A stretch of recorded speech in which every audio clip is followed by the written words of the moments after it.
Prime Minister Narendra Modi today embarked on a 6-day visit to the United States.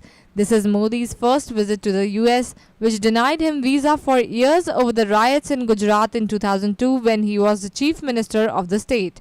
Sharing his perspective on Modi's visit to the world's largest economy, former Foreign Secretary Shashank today said that both India and the US should use this opportunity to create a defining partnership of the century.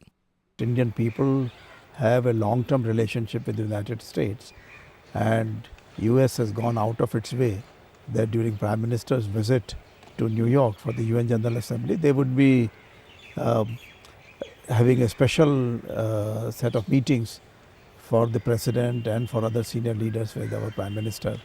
Secondly, President Obama telephoned Prime Minister Modi soon after his election, so he was one of the first leaders to telephone Prime Minister Modi to congratulate him and to invite him to visit US.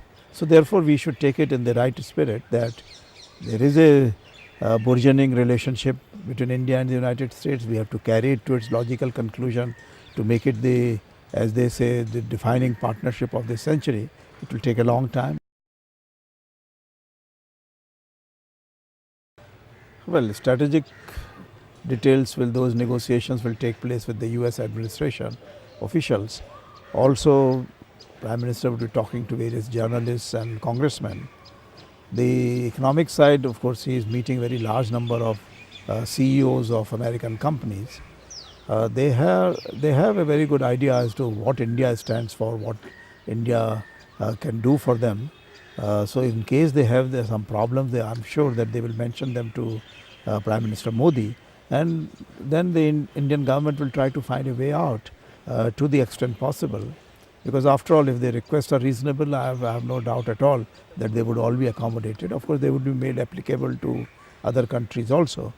But it's no doubt that the American corporations can bring very clearly to Prime Minister Modi's view as to what are the difficulties and which are blocking investment from USA or foreign countries to India. Pakistan has been the center for spreading terrorism into the neighboring countries, also in some distant countries.